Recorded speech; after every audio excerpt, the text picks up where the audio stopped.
Welcome back to the 17 News at Sunrise podcast, where we share your news on your schedule. Working in the spirit of the Golden Empire, this is 17 News at Sunrise.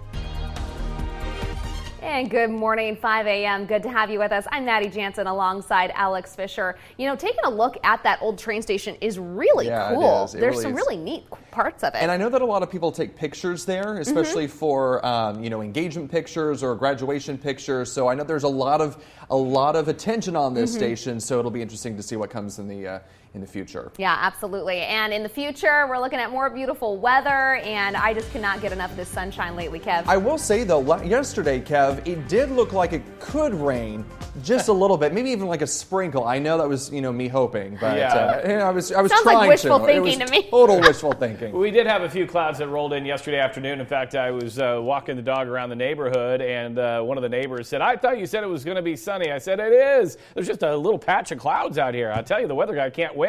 And we will see a few high clouds today as well. Let's show you the satellite and radar right now. Nothing on radar, but you can see on satellite there are a few clouds out there, but nothing that is going to bring rain. Unfortunately, bad news for Alex, who wants more rain around the area. 51 degrees on the temperature right now. We've got a northwest wind at 6 miles per hour. As we take a look at our golf day forecast, you can see by 8 a.m., 56 degrees. Pretty nice weather for golfing today, I think. 1 p.m., 71, and by 4 o'clock we'll be in the mid-70s. Up in the mountains right now, we've got a temperature of 46, a west wind at 16 miles per hour. I am expecting it to be a little bit on the breezy side today, once again with a wind advisory. Strongest of the winds right now over the Grapevine, and we also have some gusty winds along the 14. Here's a look at the wind advisory in place for all the mountain communities and into the desert through 5 a.m. tomorrow morning. Hour by hour for us today, you can see a mix of sun and clouds. Temperatures expected in the lower 60s. I'll have much more coming your way in just a little bit. For now, back over to you.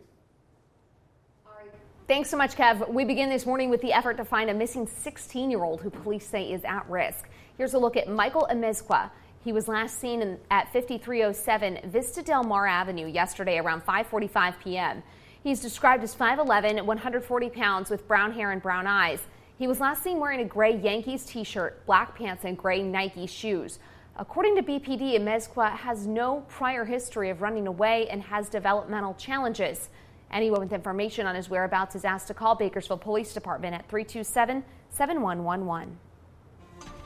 And now to the effort to recall Governor Gavin Newsom. Within the next few weeks, the Secretary of State is expected to announce if an effort to recall the governor has enough valid signatures.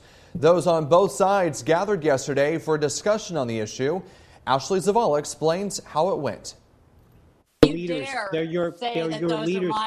Should Governor Newsom's recall qualify for the ballot later this year, expect more of this over the next several months. I feel like I'm debating Donald Trump being interrupted. And I feel like I'm debating Bernie Sanders, so you're doing a great job. Gavin Newsom's chief strategist, Ace Smith, participated in Wednesday's Inside the Recall event hosted by the Sacramento Press Club. He says the recall is a Republican attempt to gain power in California. It will be a national debate about which is the direction California should go in. Is it a direction where we are actually caring about our people and taking care of them? Or is it a direction where we go towards the division and the hate that we saw in the Trump years? Ann Dunsmore, representing the other side, she helps raise money for the recall effort with her organization Rescue California and says the governor's pandemic-related policies pushed millions to this point. Gavin Newsom has to answer to the people of California. Good luck if you want to keep going on and on about that, because you're talking to a universe of people that are not all Trumpers, they're not all QAnon. Dunsmore worked on the 2003 recall against Governor Gray Davis, which some liken to a circus, inviting celebrities like eventual Governor Arnold Schwarzenegger to jump in the race. Smith was asked if there are any celebrities or other potential candidates that might worry Team Newsom. We're not worried at all because we're going to beat the recall, period. As Newsom's administration plans for a full reopening for the state June 15th, both sides were asked how the campaign might be affected if coronavirus restrictions have to be imposed between now and the likely election. He's not afraid of anything. He will do what's right. This isn't just about COVID. It's going to be about more rolling blackouts. It's going to be mismanaging the power grid. It's going to be wildfires. It's going to be joblessness, homelessness, and all the things that started this in the first place. Even though the signature count has yet to be finalized, there is already a campaign underway to try to remove signatures from the recall petition. Opponents will have about a month to do that. Neither side could say in this discussion how effective that will be. Reporting in Sacramento, Ashley Zabella, 17 News. 5:05 is your time now. Coronavirus cases in Kern County continue to decline to the lowest levels in 11 months. 85 new cases were announced yesterday, although our average is much lower at 52 people testing positive daily. We also learned of one more death yesterday in that report. That brings our total deaths just shy of 1,300. January is still the deadliest month in Kern County with 352 lives lost following the surge in cases after Christmas and New Year's. That's more than 1/4 of our total deaths. Meantime, hospitals are in much better shape than a few months ago. State data shows 63 people are in the hospital with COVID-19, 13 are in the ICU. The latest data from the state says less than 3% of African Americans have gotten a COVID-19 vaccine here in Kern County. 17's Moses Small reports on local efforts to bring shots to underserved communities. Health experts say vaccines will play a leading role in wiping out the pandemic. And the Pew Research Center says African Americans are less likely than anyone else to take the shots. Today, 2 elected officials joined several local groups to urge Kern residents to get the facts about vaccines. Supervisor Leticia Perez and Bakersfield City Councilman Eric Arias joined the MLK Community Initiative and the United Against COVID Coalition to bring information about vaccines straight to Kern residents' doorsteps. The group deployed over 3 dozen canvassers to knock on doors and hand out flyers about vaccines. Event organizers hope the campaign will bring Kern residents to a vaccine clinic at the People's Missionary Baptist Church. On Sunday, April the 11th, from 10 o'clock until about 3 o'clock p.m., we will be having a pop-up vaccination site. We have partnered with the governor's office to put 1,000 Johnson & Johnson one-shot get-it-done vaccines into the southeast community. And so we're excited to partner with all the people that you see here to go out on the street and canvass and reach the community and get them registered to receive this vaccine. Event organizers say the campaign targets the African American community, but everyone's welcome at Sunday's clinic. Doctors say getting vaccinated is the best way to end the pandemic. We're one community here, and COVID has shown us how interconnected we are, even through the air we breathe. And this is an opportunity for us to come out here and say, you matter, you do matter. Pastor V.K. Jones says you can either walk up for a vaccine or drive through to this weekend's vaccination pop-up clinic. Again, that's on Sunday from 10 a.m. to 3 p.m. at the People's Missionary Baptist Church in Southeast Bakersfield. That was 17's Moses Small reporting. Meantime, the U.S. reaches a milestone in its COVID-19 vaccination efforts. According to data from the CDC, nearly 25% of adults in the country have been fully vaccinated. Data also shows that 40% of adults and 75% of seniors have received at least 1 dose. All American adults should be eligible for the COVID-19 vaccine by April 19th. And just a reminder, anyone 16 and older can now receive a vaccine here in Kern County. One of the easiest ways to sign up is to go to the state's website, myturn.ca.gov. You can also call 833-422-4255. 17 Crime Watch this morning. The FBI announced yesterday a reward of up to $10,000 for information in a murder case out of Arvin nearly 10 years ago. 45-year-old Michael Encarnacion Lopez is suspected of killing a woman back on September 11th, 2011 in the 100 block of Montreux Avenue. Arvin police say they discovered the woman's body a day later while doing a welfare check. Detectives say the woman and Encarnacion Lopez were in a relationship and had 2 children together. The FBI believes he fled Kern County after the woman's killing. Encarnacion Lopez is considered armed and dangerous. He is believed to have ties to California and Mexico. If you have any information on his whereabouts, you're urged to contact the FBI. We have a link to submit a tip on our website, kget.com. 2 men arrested in Wasco Monday after they were found in possession of a stolen vehicle and other property. The Kern County Sheriff's Office said deputies located a stolen vehicle in the 1000 block of 12th Street. The occupants were identified as 29-year-old Bryson Dugan and 22-year-old Carlos Guizar. According to KCSO, deputies found stolen property inside the car, which led law enforcement to a motel room off Highway 46, where more stolen property was found. Dugan and Guizar were arrested on several charges. Murder trial of Derek Chauvin, the most aggressive questioning yet by the defense, and a fierce debate over what George Floyd is heard saying on one police body cam video. Gabe Gutierrez has the latest.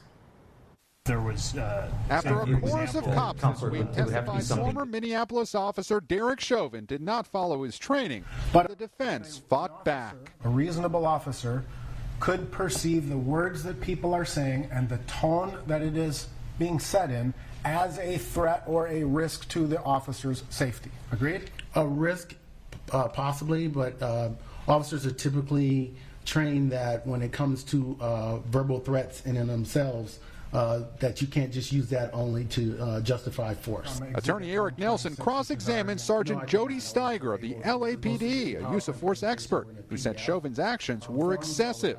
Nelson drilling down, arguing that a crowd of bystanders distracted Chauvin. Steiger shot back that Chauvin's 866 hours of training should have prepared him. Even I was surprised that he has the audacity to say, oh, it's the crowd's fault. These angry people, which I think is a suggested way of trying to say these angry black people. It's just asinine. In that crowd, a 9-year-old who testified earlier in the trial. The prosecution says the bystanders weren't dangerous. They were concerned. Did you see anybody throw any rocks or bottles? No, I did not. Did you see anyone physically attack the officers? No, I did not. But the defense is also raising more questions about Floyd's drug use, playing a short clip from a body camera to Special Agent James Ryerson with the Minnesota Bureau of Criminal Apprehension, who investigated the police. Floyd's pained voice is heard while he's being restrained. Did it appear that Mr. Floyd said, I ate too many drugs? Yes, it did. The prosecution had a dramatically different interpretation when it played a longer clip. Having heard it in context, are you able to tell what Mr. Floyd is saying there? Yes, I believe Mr. Floyd was saying, I ain't do no drugs. At the courthouse this week, it's definitely nail biting, I can say. George Floyd's youngest brother, Rodney, who watched multiple officers take the stand. This was never seen. Chief officers willing to testify against their own. We need more of that across this country. Accountability. That's it. Washington, President Biden is taking action on gun control. Tracy Potts with a preview of what he'll propose. Alex and Maddie, pressure has been growing since the recent mass shootings in Atlanta, in Colorado, in California for Washington to do something on guns. A senior administration official says what the president's announcing today are first steps. The White House is announcing 6 executive actions on guns. President Biden will talk more about them today. They direct the Justice Department to restrict homemade weapons known as ghost guns, restrict stabilizing braces that turn pistols into rifles, resume firearms tracking that stopped more than 20 years ago, and draft state red flag laws allowing relatives and police to ask a judge to keep weapons from people in crisis. Keep guns out of the hands of people who shouldn't own them.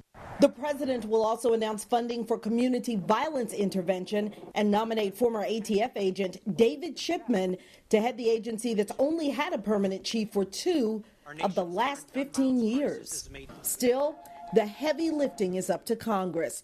2 laws requiring universal background checks await a Senate vote. I'm not interested in taking away the Second Amendment rights of any American. This is not about getting rid of the Second Amendment. It's simply about saying we need reasonable gun safety laws. After recent shootings in Atlanta and Colorado, President Biden is urging Congress to act. The only gun control legislation ever passed is mine. It's going to happen again. The question is when. And how? Democrat Joe Manchin, in a new Washington Post op-ed, says he will not vote to weaken or get rid of the filibuster that requires the parties to work together. At least 10 Republicans needed with every Democrat to make any law. I'm Tracy Potts, 17 News. In your 17 Court Watch this morning, a Bakersfield man accused of 2 cold case murders in Southern California is officially going to trial. 65-year-old Horace Van Valtz faces 2 counts of murder after being arrested in 2019 by Burbank police.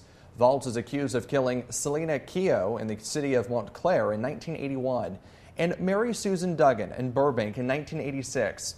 Valtz was ordered to stand trial on Tuesday, and he's due back in court on the 19th. His case marks the first in LA County to be prosecuted because of investigative genetic genealogy, in which detectives access commercial DNA databases, load DNA material from the crime, and find a relative's match that can point toward a suspect and collect their DNA. 5:36 is your time now. Efforts are underway to save the Union Pacific train station in the heart of Old Town Kern from the wrecking ball. Last night, the hub of Bakersfield and the Kern County Historical Society held a virtual discussion to talk about the station's history and architecture. Union Pacific says it plans to demolish this piece of history, and the hub and KCHS hope to save it and possibly restore and repurpose it. There's two camps of thought. You could leave the building as it is and saying, well, this is how the depot, has been since the 1940s, and that's part of its history. Or you could take a really good example of a stucco depot that was restored back to its brick version, is the El Paso, Texas depot. It was a beautiful brick depot built around the same time as the Bakersfield depot. The groups have encouraged people to contact Union Pacific and urged the railroad not to tear down the old station. Now to your tax dollars and how they're being spent. Nearly $80 million is expected to be generated by Measure in the coming fiscal year. And tomorrow, the Citizens Oversight Committee is in charge of overseeing how the money is spent. Will review the budget. In the next fiscal year, the city of Bakersfield anticipates to receive $78 million from Measure in sales tax funding. But not everyone agrees on the Measure's budget. A budget that includes the hiring of 9 new police officers, 8 senior police officers, 6 detectives, and 5 sergeants. The proposed budget also includes 30 new patrol vehicles and 4 police motorcycles. Senior Manager Christian Clegg says the proposal will help address public safety, but community advocates are calling on city leaders to ensure the money is invested in economically challenged areas. You must be a leader for all people, not just one or two groups. So often the money is spent up high. The resources are spent up high, way up high, and they never really make it down low. The Oversight Committee meeting is tomorrow at 11 a.m. in the Potato Room at Mechanics Bank Arena. Also happening tomorrow, a local food giveaway. Patriots of the Cross and Sabbath Keepers have partnered with the MLK Community Initiative to give away free food boxes to seniors, veterans, and low-income members of our community. It's happening tomorrow at 12:30 at the Seventh-day Adventist Church located on Wilson Avenue. Today marks 108 days since 2 young boys were reported missing from their home in California City. That's more than 3 months, and no word on the whereabouts of 3-year-old Orson and 4-year-old Oren West. Bakersfield Police Department has taken the role as lead agency on the case. Police have not reported any significant developments in recent days, but Bakersfield Mayor Karen Go said no resources being spared. The adoptive parents of Oren and Orson West reported them missing from their home in California City on December 21st. Police say the adoptive parents are cooperating with the investigation. If you know anything about or any information about the boys, call the secret witness line at 661-322-4040. Here at 17 News, we've been following this case since the beginning, and you can find all of the latest updates on our website, kget.com. Welcome back here at 5:54. On Tuesday, March 23rd, 2021, the Kern County Board of Supervisors proclaimed April as Child Abuse Prevention Month in Kern County. The Department of Human Services will use this month to highlight the importance of preventing child abuse in Kern. Yeah, 17's Ileana Capayan joins us now with more on how the pandemic has impacted child abuse. Ileana? Yeah, Alex, as you mentioned, we are using this month of April to not only bring awareness to child abuse prevention, but also to take a look back at how the pandemic has affected reports of suspected child abuse.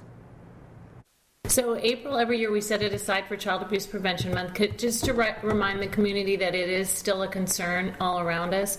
And we do some special trainings to equip the community so they know what is child abuse and how do I report it. Last year, 5 children died of abuse or neglect in Kern County. And the year before that, 2 children lost their life to abuse or neglect. Child abuse is broken down into different categories: sexual abuse, physical abuse, severe neglect, general neglect, emotional abuse, such as domestic violence cases, exploitation, and caretaker absence or incapacity. Here in Kern County, the most commonly seen abuse is general neglect. It could be mental health issues of a parent or substance abuse issues, things like that can cause parents to be unable to care for their children and not even, know what's going on in the home. We do see that most prevalently here in Kern County. When the pandemic hit, the number of suspected child abuse referrals received by the Kern County Department of Human Services went down. So, similar to other California counties, Kern did see a decline in reports of child abuse referrals beginning in March due to the state's stay-at-home order, and then they started to pick up in August. They began to increase. So we did see that, and it may be because of the virtual classrooms and things like that. Educators are mandated reporters and are usually consistently around children and able to report suspected abuse more commonly than others. Knowing this could help us understand one of the reasons why in March of 2020, 1,035 suspected child abuse referrals were received. But by April, when children were no longer in person for school, that number dropped to 568 referrals received. I'm sure it is in part due that the kids are less seen, they are home more. It's really hard to say what the reason is, but the kids are meeting virtually now in school, so teachers are still able to monitor kids and how they're doing. But I think traditionally our numbers show too, the kids that are the most vulnerable to abuse or neglect are under 5 years old, and a lot of that is because they aren't seen as often. The Kern County Department of Human Services will be offering an online training to teach the community more about prevention and ways to recognize the signs of child abuse and neglect. That training will be this Friday at 11 a.m. You can visit our website for more information and for more details on how to help our most vulnerable. Working in the spirit of the Golden Empire, this is 17 News at Sunrise. The 17 News at Sunrise podcast is a production of KGET and Nexstar Media Group. For more on all of the headlines in today's show, head to kget.com.